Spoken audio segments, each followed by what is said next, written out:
Para sa episode na to ay dumayo ako sa Dos Castillas, Sampaloc, Manila. Dahil balita ko ay may nag-o-offer dito ng authentic Pansit Batil Patong. Pero teka, ano nga bang Pansit Batil Patong?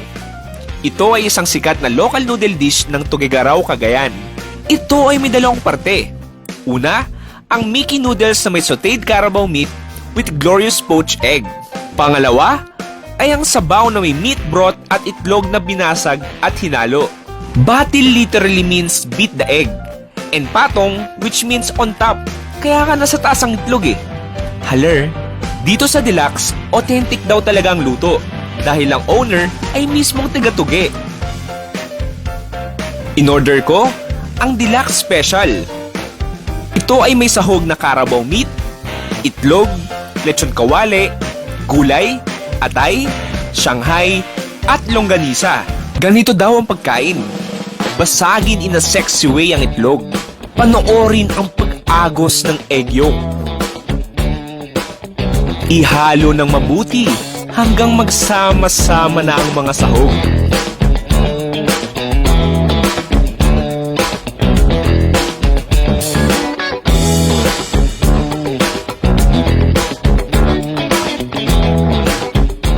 At ayan, pwede na natin tikman. Kain na mga kids!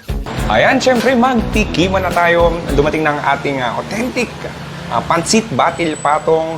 Ay nahalo-halo na natin. Ito yung kanilang deluxe special. So ito yung pinaka-premium. May Shanghai, may lechong kawali.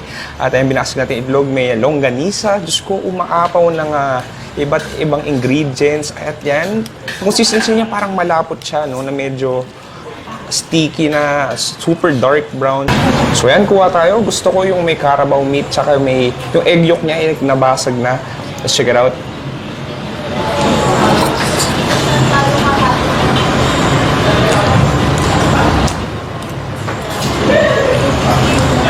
Ayos. So sticky. A little bit may pagkatamis pero konting-konti lang. There's so much flavor. Malalasahan mo din yung atay, yung egg yolk, combine na siya sa parang sauce. A little bit sweet and sticky. Ito, mayroon naman siyang Tuguegarao longganisa. Check natin.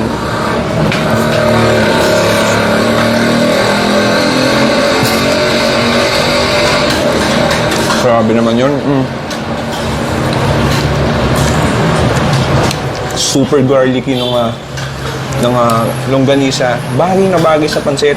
Grabe, parang sobrang daming happening sa bibig mo, no? Para silang nagsa-celebrate ng sarili silang birthday. Parang gano'n. Para silang magkakaibigan. Yung mga ingredients nito, yung mga sahog, para silang magkakaibigan na nagsasayawan. Isa pa? This is Mickey Bihon. Medyo soft and chewy siya. Ang sabi daw, ilagyan natin ng sibuyas at may toyo, may kalamansi at sili to. Pampadagdag elemento. Lagyan din natin ng sili. Tapos sakuha tayo. What is mouthful bite.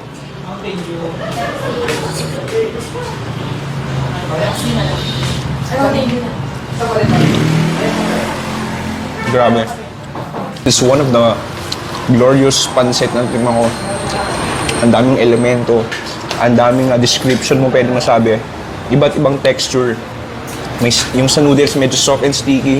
Sa sauce, medyo slimy ganon. Tapos yung mga crunchiness o iba't ibang prito tulad ng Shanghai. Tapos yung juiciness ng longganisa. Ang daming ganap. Sa panggagat, syempre may sili naman to. Longganisa sa katabi.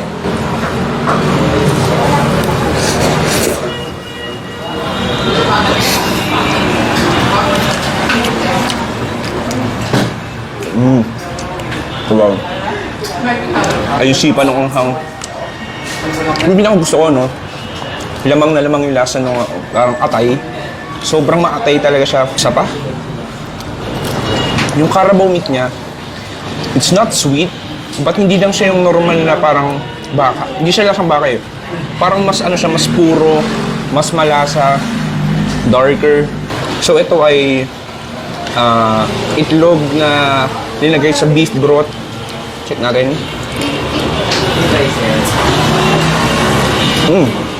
Yeah, it's super eggy. And yeah, beef broth pa. Beef broth or carabao broth ba to?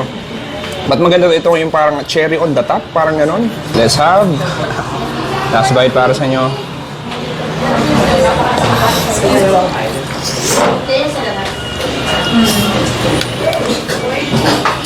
Hands down.